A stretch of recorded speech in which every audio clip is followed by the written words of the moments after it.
We've come here today, adults and children, representatives of our communities and our educational institutions. We come as friends. Humbly we come as loyal citizens and constituents of this great state, of the greatest country on the face of this earth, a country built on freedom and rich in diversity, a freedom that breeds diversity and diversity that ensures that freedom. We stand in awe of this country, of the modern day miracle that's the United States of America. Clearly, God shed his grace on thee. But today we come not out of awe, but out of fear and frustration. We come as huddled masses, afraid that we will no longer be able to breathe free. We come frustrated that despite our best efforts, our voices have not yet been heard. For generations, centuries, our community has adhered to an educational system that has succeeded in breeding scholarly, righteous, productive members of society, with emphasis on character development, values, and respect. It has long been known, that the key to our identity is our educational system. Our yeshivas are not something that we do. It defines who we are. I say this in front of the children and adults alike. Our education to us is more than a way to provide students with skills to make money.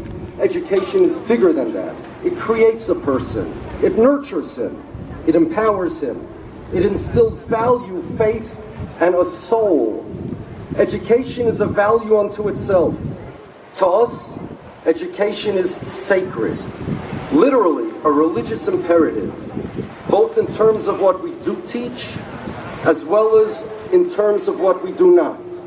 Which subjects are emphasized, which ones are not. Which are given more time and which less. All of these are deliberate and measured decisions that comprise a unique and distinctively successful method of education. A method that has always relied on pure, unadulterated, untainted transmission of Torah wisdom from teacher to student and from parent to child. Many heroes from among our people have given their lives to preserve our way of life, our religion, our identity, and all of that. Our way of life, our religion, and our identity is entirely a result of our traditional education. Sometimes our religion requires us to give up some material pleasures for the sake of spiritual ones. But not so when it comes to our schools. Our students accomplish this worldly achievement as well as spiritual growth. Our community is successful, materially and spiritually. We raise children that are wise, happy, productive, and proud, regardless of how they choose to make a living, which has nothing to do with it. None of our schools require metal detectors, and not a single one of our neighborhoods is unsafe to walk at night.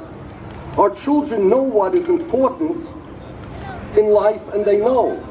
And I say in front of them, children, whether you become a CEO of a big company or you work in a mailroom, your parents will be proud of you, not because of how you make a living, but because of what you are. How much you have imbibed the Torah and the values that you learned in your yeshiva. We hear now that lawmakers are considering passing and enforcing legislation that would remove our ability to choose the values in education that's best for our children. To remove that decision from the parents and hand it over to government.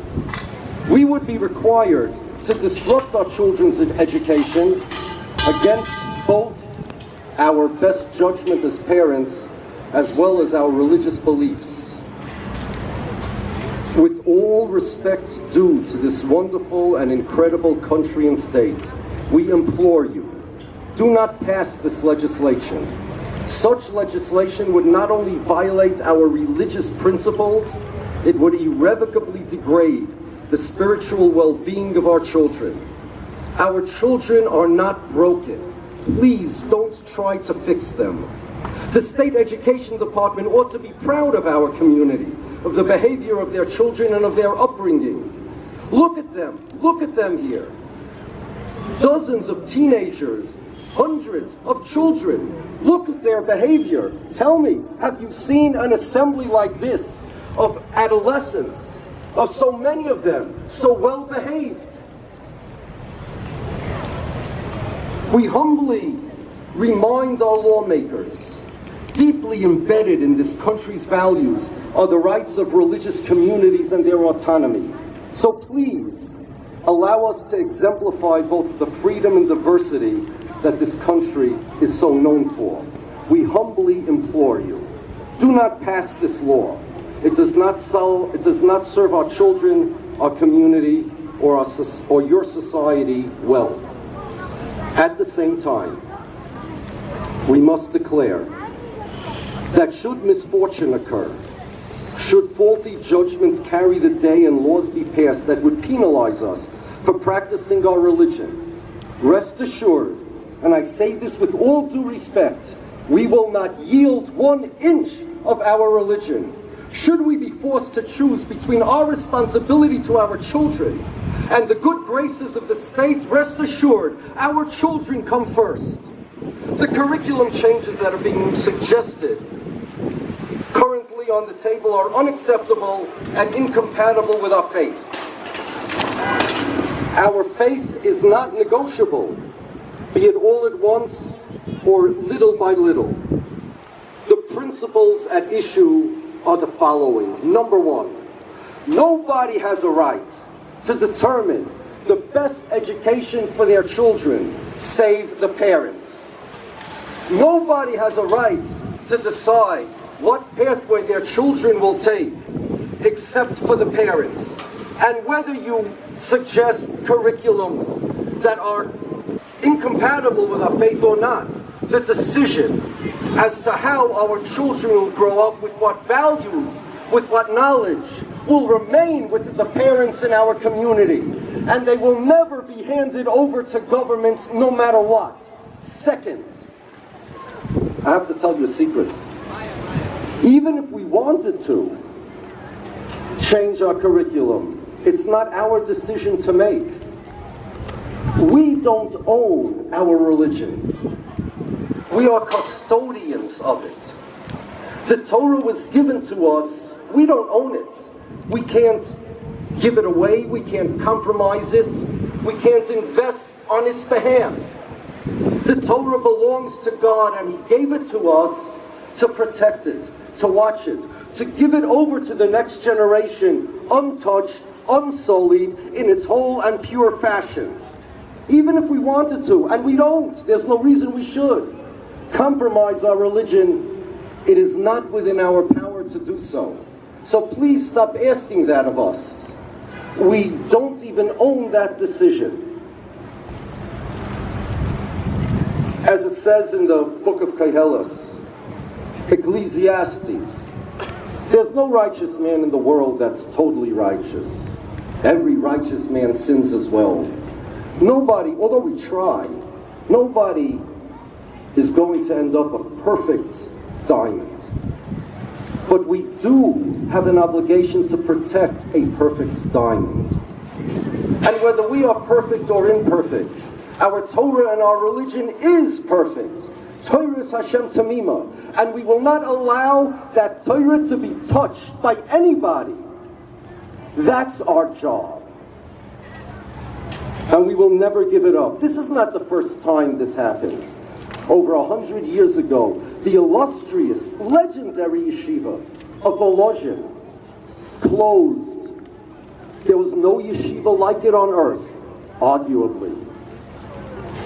The great luminaries of the time were trained there, but the government insisted that they implement a curriculum of secular studies that were not acceptable to the great rabbis that ran the school. And they said, better to close the school than to change our educational system. The educational system will be handed to our children, either by us or by others. but it will not be changed. The chain of tradition of Torah that started from Mount Sinai, that passed from generation to generation, will not stop and will not be changed here in Albany or anywhere else in the world.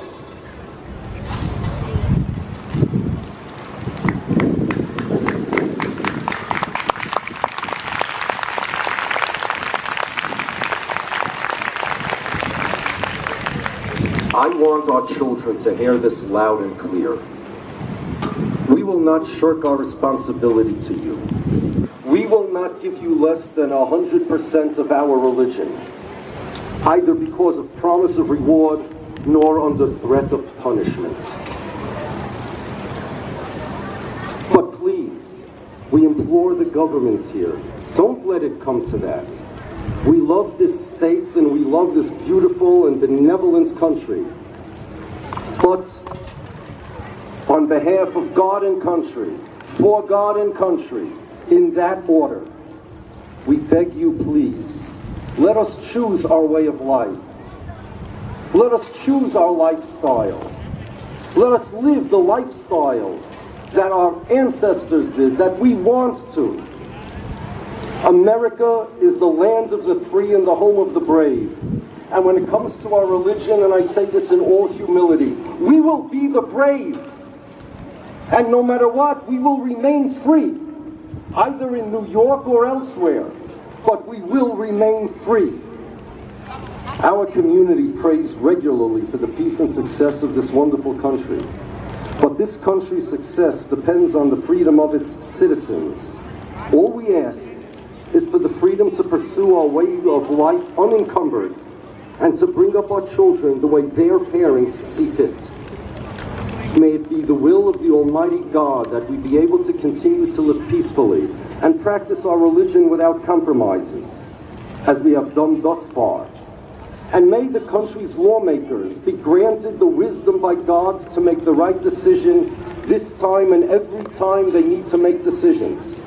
And may God continue forever to shed His grace on this great country from sea to shining sea. Amen.